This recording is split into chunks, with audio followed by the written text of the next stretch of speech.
Hello दोस्तों, कैसे हैं आप सब लोग। मैं सीए कौशल छाजेड़ स्वागत करता हूं आप सभी लोगों का वर्ल्ड ऑफ इकोनॉमिक्स चैनल पे। और आज पेश करते हैं हमारी इंडियन इकोनॉमिक डेवलपमेंट की वीडियो नंबर 3।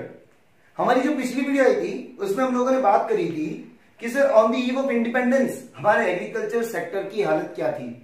हम लोगों ने डिस्कस किया था सर एग्रीकल्चर सेक्टर के कुछ फीचर्स थे on the eve of independence, जिसमें हम लोगों ने 4 फीचर्स पे बात करी थी। पहला फीचर हम लोगों ने बात करा कि सर जमींदारी सिस्टम इंट्रोड्यूस किया था। सेकंड हम लोगों ने बात करी कमर्शियलाइजेशन ऑफ एग्रीकल्चर। थर्ड हम लोगों ने देखा कि sir low level of production और प्रोडक्टिविटी थी। और फोर्थ हम लोगों ने बोला कि हमारी हैवी डिपेंडेंस थी ऑन रेनफॉल। ठीक है, यहां तक हम लोगों ने Indian agriculture on the eve of independence complete किया। आज हम लोग सेकंड सेक्टर की बात करते हैं, दूसरे सेक्टर की, जो है सर हमारा इंडस्ट्रियल सेक्टर। इंडस्ट्रियल सेक्टर की हालत क्या थी on the eve of independence. जब हम आजाद हुए उस दिन हमारे इंडियन एग्रीकल्चर के क्या क्या फीचर्स थे, इंडियन एग्रीकल्चर सेक्टर की क्या कंडीशन थी, वो देखते हैं। तो चलिए शुरू करते हैं। देखिए पहला जो फीचर है वो बहुत इंपॉर्टेंट है, डिक्लाइन ऑफ हैंडीक्राफ्ट इंडस्ट्रीज। ये फीचर नंबर 1 और फीचर नंबर 2 बहुत इंपॉर्टेंट है एग्जाम पॉइंट ऑफ व्यू से। इस पे आपके एनसीईआरटी क्वेश्चंस भी बने हुए हैं। देखिए पहला जो फीचर है वो है डिक्लाइन ऑफ हैंडीक्राफ्ट इंडस्ट्री। हम लोगों ने एक चीज पढ़ी थी फर्स्ट वीडियो में कि बिफोर कॉलोनियल रूल हमारे इंडिया का जो हैंडीक्राफ्ट है वो वर्ल्ड वाइड फेमस था। हम इंडिया के जो क्राफ्टमैन है वो जाने जाते थे अपने हैंडीक्राफ्ट के लिए। इंडिया का जो हैंडीक्राफ्ट है वो एक्सपोर्ट होता था सर। हम यूं कहें कि एक्सपेंसिव ट्रेड एंजॉय करते थे। पर जिस दिन हम लोग आजाद हुए 1947, 15 अगस्त 1947 जब हम लोग आजाद हुए उस time sir handicraft industries almost decline हो चुकी थी। देखिए क्या बोला है, Britishers destroyed handicraft industry and forced people to indulge in agriculture. Britishers ने सिस्टमैटिकली इंडियन हैंडीक्राफ्ट इंडस्ट्री को खत्म किया।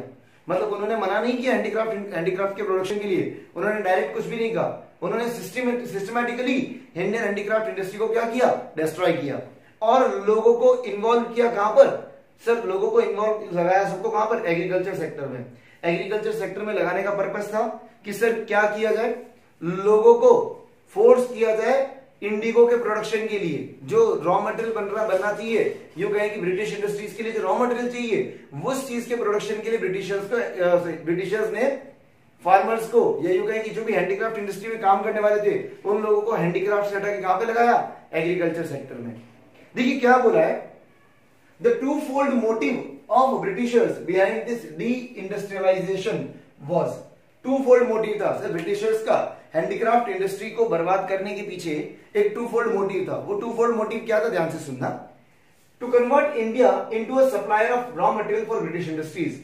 वो इंडिया को क्या बनाना चाहते थे, ब्रिटिश इंडस्ट्रीज को जो रॉ मटेरियल की रिक्वायरमेंट थी उसके लिए इंडिया को सप्लायर बनाना चाहते थे। इंडिया को रॉ मटेरियल का सप्लायर बनाना चाहते थे सर। वो लोग चाहते थे कि इंडिया से कच्चा सामान जाए उनके पास में, उनकी ब्रिटिश इंडस्ट्रीज में जो फिनिश गुड्स बन रहे हैं, उनकी ब्रिटिश इंडस्ट्रीज में मान लीजिए कपड़ा बन रहा है तो हमारे यहां से इंडिगो ही जाना चाहिए और कुछ नहीं जाना चाहिए। तो उन लोगों ने हमें कन्वर्ट किया किसमें, supplier of raw material for British finish goods industries. आई बात समझ में। पहला तो उन्होंने क्या करा कि सर इंडिया को कन्वर्ट किया। उनका मोटिव क्या था कि सर इंडिया को सप्लायर बनाना है। किस चीज का, इंडिया फिनिश गुड्स नहीं सप्लाई करेगा, इंडिया एकदम रेडीमेड सामान सप्लाई नहीं करेगा, इंडिया सप्लाई करेगा रॉ मटेरियल। तो उनका जो मोटिव था हैंडीक्राफ्ट इंडस्ट्री को बर्बाद करने के पीछे पहला मोटिव क्या था कि सर लोगों को एग्रीकल्चर सेक्टर में लगाओ और लोगों को, या यूं कहें कि इंडिया को एक ऐसा सप्लायर बनाओ जो ऐसा रॉ मटेरियल सप्लाई करे जो ब्रिटिश में इंडस्ट्रीज है उनके काम है। देखिए क्या बोला है, to convert India into a supplier of raw material for British industries. आई बात समझ में। वो लोग चाहते थे कि इंडिया सप्लायर बन जाए ब्रिटिश इंडस्ट्रीज के लिए। सेकंड चीज, इनका सेकंड मोटिव क्या था, to develop market in India for British manufactured goods. वो चाहते थे कि ब्रिटेन में जो सामान बन रहा है, जो ब्रिटिश इंडस्ट्रीज है, ब्रिटेन में फिनिश गुड्स बन रहे हैं सर, जिसको रॉ मटेरियल को लेके इंडिया से सामान जाएगा उसको यूज करके ब्रिटेन में वो लोग क्या बनाते थे, फिनिश गुड्स बनाते थे। अब वो क्या चाहते थे, वहां जो सामान बन रहा है उसके लिए मार्केट बनाना चाहते थे, किसको, इंडिया को। मतलब वो अपना सामान कहां पे बेचना चाहते थे, इंडिया में।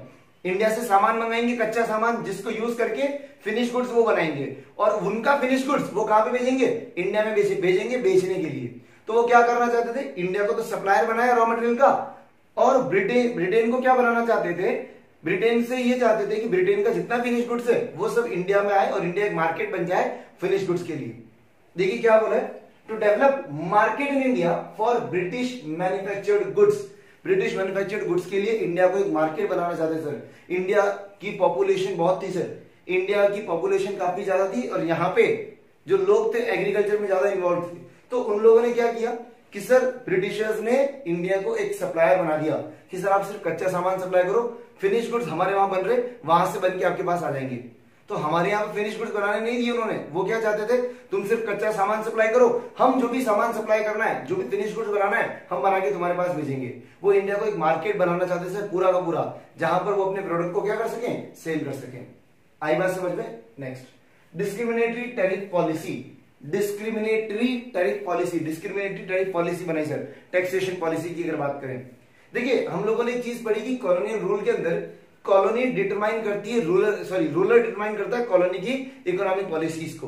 तो जो भी रूलर है, जैसे ब्रिटेन रूलर था उस टाइम पे, तो ब्रिटेन ने पॉलिसीज बनाई किसके लिए, इंडिया के लिए। अभी समझना ध्यान से सर, उन्होंने क्या किया, तरीके से एक ऐसी डिस्क्रिमिनेटरी टैरिफ पॉलिसी बनाई जिससे इंडिया की इंडस्ट्रीज की हालत खराब हो गई। देखिए कैसे, उन लोगों ने क्या किया, tariff free export of raw material from India to Britain. Britain में जो भी रॉ मटेरियल जाएगा उसके ऊपर कोई टैक्स नहीं लगेगा। इंडिया में सामान जो भी, इंडिया से जो भी रॉ मटेरियल ब्रिटेन में जाएगा उसके ऊपर कोई भी टैक्स नहीं लगेगा। रॉ मटेरियल जो भेजोगे आप इंडिया से ब्रिटेन, उस पर कोई टैरिफ नहीं लगेगा, कोई टैक्सेशन नहीं लगेगा। सेकंड, ब्रिटेन में जो सामान बना है, ब्रिटेन से अगर कोई फिनिश गुड्स इंडिया में आता है तो उसके इंपोर्ट पे भी कोई टैक्सेस नहीं है। अगर हम बात करें तो सर जो भी गुड्स आप इंडिया से बेचते हो या जो भी आप इंडिया में मंगवाते हो तो उसके ऊपर टैक्सेस लगते हैं, एक्सपोर्ट ड्यूटी और इंपोर्ट ड्यूटी, दो चीजें लगती है। तो उन्होंने क्या किया, ब्रिटिशर्स ने उस टाइम पे जो इंडिया से ब्रिटेन में जाएगा सामान, रॉ मटेरियल, वो टैक्स फ्री कर दिया, और ब्रिटेन से जो इंडिया में आएगा वो भी टैक्स फ्री कर दिया। इंडिया से क्या जा रहा था, रॉ मटेरियल की supply from India to Britain tax free है, और ब्रिटेन से क्या आ रहा था, फिनिश गुड्स, तो finish goods from Britain to India बिल्कुल टैक्स फ्री। देखो क्या बोला, tariff free export of raw material from India to Britain and tariff free import of finish goods from Britain to India. आई बात समझ में। एक और चीज सर, हमारा हैंडीक्राफ्ट उस टाइम पे बहुत अच्छा था। मैंने आप लोगों को कल पिछली वीडियो में भी बताया कि हमारे इंडिया का जो हैंडीक्राफ्ट है वो वर्ल्ड वाइड फेमस था सर। तो ब्रिटिशर्स ने हैंडीक्राफ्ट को डिस्ट्रॉय कैसे किया, पहली चीज तो लोगों को मजबूर किया कि आप क्या करो, एग्रीकल्चर सेक्टर में आ जाओ, हैंडीक्राफ्ट छोड़ दो। सेकंड, जो लोग हैंडीक्राफ्ट में थे उनको कैसे हैंडीक्राफ्ट बंद करने में मजबूर किया, heavy duty was imposed on export of Indian handicraft products. Heavy taxation लगा दिया सर। इंडिया से जो भी हैंडीक्राफ्ट बाहर जाएगा, मैंने आपको बोला कि सर इंडिया एक एक्सटेंसिव ट्रेड एंजॉय करता था हैंडीक्राफ्ट प्रोडक्ट्स के लिए।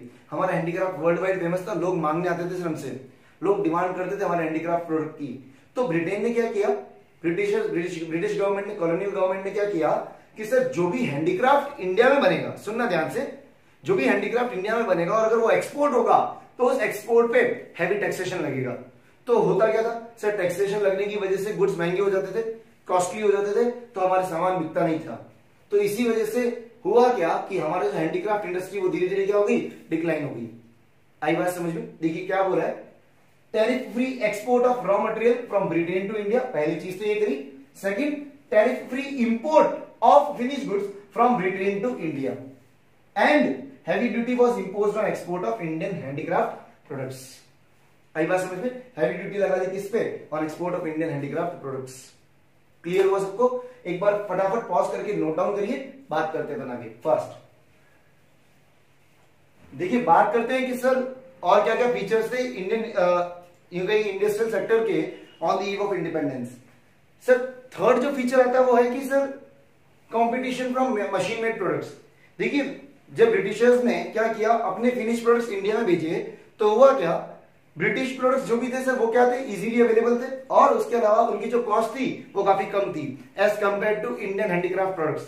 ध्यान से सुनना क्या बोल रहा हूं। ब्रिटिशर्स ने अपने प्रोडक्ट्स कहां से भेजे सर, उन्होंने अपने प्रोडक्ट्स भेजे ब्रिटेन से इंडिया में। तो उनके जो प्रोडक्ट्स थे वो काफी क्या थे, लो कॉस्ट के थे और इजीली अवेलेबल हो रहे थे, क्योंकि ब्रिटिशर्स क्या कर रहे थे, अपने प्रोडक्ट्स को इंडिया के अंदर पूरे नेशन में क्या कर रहे थे, सप्लाई कर रहे थे। तो उनके जो प्रोडक्ट्स थे वो इजीली अवेलेबल थे और उनकी कॉस्ट क्या थी, लो थी। तो उसकी वजह से हमारे जो इंडियन हैंडीक्राफ्ट प्रोडक्ट्स है उनका मार्केट धीरे धीरे श्रिंक होने लग गया। क्यों? क्योंकि सर लोग किस पे डिपेंडेंट होने लग गए, वेस्टर्न प्रोडक्ट्स पे डिपेंडेंट होने लग गए। तो जो हैंडीक्राफ्ट इंडस्ट्री थी उसको एक भारी कंपटीशन फेस करना पड़ा, किससे सर, मशीन मेड प्रोडक्ट से। देखिए क्या बोला है, handicraft industries started to decline when it faced competition from low cost and easily available machine made products। Sir easily available थे क्योंकि ब्रिटिशर्स क्या करवा रहे थे, अपने प्रोडक्ट्स को इजीली अवेलेबल करवा रहे थे। उनकी कॉस्ट भी काफी कम थी as compare to Indian handicraft products. Reason being कि जितने भी सर हमारे हैंडीक्राफ्ट प्रोडक्ट्स थे वो हैंडमेड थे सर, हाथ से बनते थे, और जो ब्रिटिशर्स जो भेज रहे थे गुड्स वो उनके मशीन से बने हुए गुड्स आ रहे थे सर। तो हमारे जो गुड्स थे उनको एक भारी कॉम्पिटिशन फेस करना पड़ा, किससे, मशीन मेड प्रोडक्ट से। तो इसी की वजह से हमारी जो इंडस्ट्रीज थी वो धीरे धीरे क्या होने लग गई, श्रिंक होने लग गई। Next, lack of capital goods industries. ये मैंने आपको पहले भी बताया था कि sir at the time of on eve of independence हमारे पास में कैपिटल गुड्स इंडस्ट्रीज नहीं थी, हमारे पास में कोई भी कैपिटल गुड्स इंडस्ट्रीज नहीं थी। ब्रिटिशर्स ने कभी ये इनिशिएटिव नहीं लिया कि कैपिटल गुड्स इंडस्ट्रीज को क्या करवाना चाहिए, डेवलप करवाना चाहिए। उन लोगों ने सिर्फ हमें सप्लायर बनाया किस चीज का, रॉ मटेरियल का। आई बात समझ में। Next, change in demand pattern. अब सर इंडियन हैंडीक्राफ्ट प्रोडक्ट्स को कंपटीशन फेस करना पड़ा, किससे, सर मशीन मेड प्रोडक्ट्स से कंपटीशन फेस करना पड़ा। अब मशीन मेड प्रोडक्ट्स से कंपटीशन फेस करना पड़ा जो कि काफी इजीली अवेलेबल थे और लो कॉस्ट के थे। तो इसकी वजह से हैंडीक्राफ्ट इंडस्ट्रीज जो भी थी वो जो भी प्रोडक्ट बना रही थी तो उसके प्रोडक्ट सेल नहीं हो रहे थे मार्केट में। तो जितने भी प्रोडक्ट्स मार्केट में आने लगे वो कौन से प्रोडक्ट आने लगे, वेस्टर्न प्रोडक्ट्स। देखिए क्या बोला है, demand of Indian handicraft products was replaced by machine made products from Britain. जो इंडियन हैंडीक्राफ्ट प्रोडक्ट्स थे उनकी जो डिमांड थी वो किसने रिप्लेस कर दी थी, मशीन मेड प्रोडक्ट्स ने। पहले जो हैंडीक्राफ्ट ज्यादा लोग यूज करते थे, अब कौन क्या यूज करने लग गए, machine made Britain goods use करने लग गए।